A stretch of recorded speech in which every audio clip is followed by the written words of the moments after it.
कर देंगे। Hello, my dear friends. Welcome back to once again Sanu Math classes. In the previous classes, we have already learnt about the syntax. Now we are going to describe about the further general rules and golden rules. मेरे प्यारे दोस्तों, अब मैं syntax के बारे में आपको general rules पढ़ाऊंगा और गोल्डन रूल्स के बारे में बताऊंगा। सबसे पहले समझेंगे कि जनरल रूल्स में पढ़ना क्या क्या है। आपको मैं बता दूं, यहाँ पे कुछ रूल्स लिखा हुआ, जैसे लिखा हुआ generally two singular subjects connected with and make a plural formation and use plural verb. कहने का मतलब हो गया कि जब दो सिंगुलर सब्जेक्ट को एंड से कनेक्ट किया जाता है, मतलब एंड से जोड़ा जाता है, और दोनों के पहले आर्टिकल का यूज किया गया आप देख सकते हो यहाँ पे कि दो सब्जेक्ट यहाँ पे है, एक गर्ल है और एक बॉय है, और दोनों को एंड से कनेक्ट किया गया है, और दोनों के पहले किसका यूज किया गया है, तो आर्टिकल द का यूज किया गया है। तो इससे पता चलता है कि यहाँ पे दो अलग अलग सब्जेक्ट का यूज किया गया है, और जब दो सब्जेक्ट हो तो उसके साथ जो वर्ब यूज किया जाएगा, आपको प्लूरल वर्ब यूज किया जाएगा। ठीक है, तो यहाँ पे लिखा हुआ the boy and the girl pledge cricket. ठीक है, और दूसरा सेंटेंस लिखा हुआ है the boy and the girl pledge cricket. तो यहाँ पे आपका जो सबसे सटीक आंसर जो होगा, ठीक है ना, यहाँ पे थोड़ा सा गड़बड़ है, ये आपका जो प्लूरल जो सटीक आपका जो एग्जाम्पल होगा ये गलत हो जाएगा और ये सही हो जाएगा, क्योंकि ये जो आपका जो वर्ब है ये आपका सिंगुलर वर्ब है, और ये आपका जो वर्ब क्या है, ये प्लूरल वर्ब। पहले ही पिछले क्लास में आपको हम बता दिए थे कि अगर वर्ब में एस या ईएस का यूज करते हैं तो वो सिंगुलर बन जाता है, और नाउन में एस या ईएस का यूज करेंगे तो क्या बनेगा, वो प्लूरल बनेगा। तो इस रूल में यही है कि जब किसी दो सिंगुलर सब्जेक्ट को एंड से कनेक्ट किया जाएगा और दोनों के पहले आर्टिकल का यूज किया जाएगा, तो यहाँ पे दो अलग अलग सब्जेक्ट के बारे में यहाँ पे बात किया जाता है, तो इसके साथ वर्ब जो आएगा वो प्लूरल आएगा। मुझे लगता है कि इसमें कोई आपको प्रॉब्लम नहीं होगा। नेक्स्ट रूल देखते हैं। अगला रूल है two singular noun that are used in pair as a unit make a singular formation use singular subject and use singular verb. समझ में नहीं आया? कहने का मतलब हो गया कि जब किसी दो सब्जेक्ट को, मतलब यहाँ पे पेयर वर्ड्स का यूज किया जा रहा है। पेयर वर्ड्स कहने का मतलब हो गया कि आपको दो वर्ड दिया जाएगा, और दोनों वर्ड को देखने के बाद लगेगा कि ये अलग अलग यहाँ पे वर्ड का इस्तेमाल यूज किया गया है, तो इसके साथ वर्ब प्लूरल लगेगा। लेकिन ऐसी बात नहीं है। जैसे यहाँ पे लिखा हुआ है ब्रेड एंड बटर। हम लोग बचपन में भी ब्रेड एंड बटर, ब्रेड के साथ हमें क्या खाते हैं, तो बटर ही खाते हैं। ठीक है। दूसरा एग्जांपल है राइस एंड करी। राइस के साथ करी का यूज करते हैं। करी का मतलब जो लिक्विड फॉर्म में होता है, दाल भी होगा, करी भी होगा, उसको करी बोला गया है। ठीक है।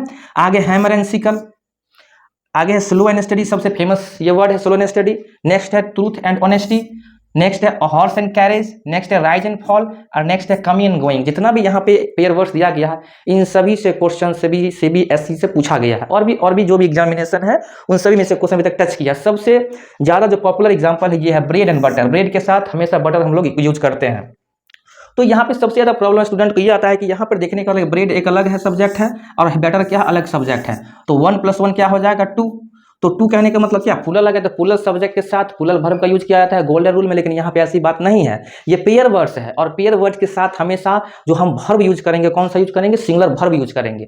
थोड़ा यहाँ पे आप कॉन्शियस हो जाइए कि पेयर वर्ड्स कहने का मतलब, पेयर मतलब क्या, तो जोड़ा होता है। ठीक है। तो जोड़ा जो वर्ड होगा दोनों का सेंस एक निकलेगा। ठीक है। जैसे हम लिखे राइस एंड करी लिखे हैं, जैसे चावल ले लिए और करी ले लिए, दोनों को मिक्सअप कर देंगे तो एक अलग प्रकार का क्या बनेगा, सब्सटेंस बन जाएगा, तो वो अलग रहेगा। तो उसके साथ वर्ब हम क्या यूज करेंगे, सिंगुलर करेंगे। ठीक है। हैमर एंड सिकल, ये भी क्या पेयर वर्ड्स है। स्लो एंड स्टडी, कहावत भी है, slow and steady wins the race.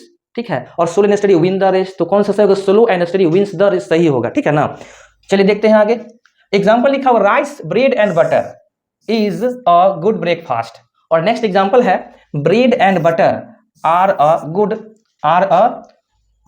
Good breakfast. अब बताओ ब्रेड एंड बटर, यहाँ पे पेयर वर्ड्स है, bread and butter pair words है, इसके साथ कौन सा वर्ब यूज करेंगे, तो सिंगुलर वर्ब यूज करेंगे। तो ये सेंटेंस मेरा सही हो जाएगा, और ये क्या हो जाएगा, बिल्कुल गलत हो जाएगा। एग्जामिनेशन में आपको क्या करेगा, एमसीक्यू टाइप का डालेगा। यहाँ पे आपको पूरा एक्सप्लेनेशन के साथ अच्छा से समझा देते हैं ये पेयर वर्ड्स क्या होता है। आगे देखते हैं। अगर रूल नंबर 3 है कि noun plus preposition plus noun, the verb will be used before the preposition. कहने का मतलब हो गया कि जब किसी दो नाउन को प्रीपोजिशन से कनेक्ट किया जाएगा, तो हम जो वर्ब का यूज करेंगे, जो वर्ब जो आएगा प्रीपोजिशन वाले पहले नाउन के अनुसार हम यूज करेंगे। जैसे यहाँ पे लिखा हुआ है, देखिए द क्वालिटी है, ये क्या है, ऑफ प्रीपोजिशन है, और द क्या है, फिर क्या है, ये नाउन है। ये भी आपका नाउन है, क्वालिटी भी नाउन है, और मैंगोज भी नाउन है, तो ये भी आपका नाउन है। और ये भी आपका नाउन है, प्लस प्रीपोजिशन में जिस टेक्स्ट में सेट कर गया, इससे क्वेश्चन पूछा गया है, ठीक है ना। तो यहाँ पे लिखा है कि जो प्रीपोजिशन के पहले बिफोर, भी मतलब होता है पहले, इसके यहाँ पे क्वालिटी है ना, तो क्वालिटी जो होता है अनकाउंटेबल नाउन होता है। नाउन हम पढ़ाएंगे आपको। तो अनकाउंटेबल नाउन के साथ हमेशा वर्ब किसका यूज करेंगे, तो हम सिंगुलर वर्ब का यूज करते हैं, इसको आप याद कर लो। तो quality of the mangoes was not good, ठीक है, और the quality of the mangoes where were not good, तो कौन सा सही होगा, वाज सिंगुलर। वाज क्या है, सिंगुलर वर्ब है, तो यहाँ पे ये सेंटेंस सही और ये सेंटेंस आपका क्या हो जाएगा, गलत हो जाएगा। एग्जामिनेशन में आपको वर्ब प्लूरल देगा और आपको ऑप्शन नंबर ए में ही रहेगा, और गलती पे ज्यादा बच्चों का नजर जल्दी ही जाता है। ऑप्शन नंबर जो आपका जो सिंगुलर वर्ब का जो आंसर है वो आपको ऑप्शन नंबर डी में दिया रहेगा, जहां पे आपका नजर बहुत देरी से जाएगा, ठीक है।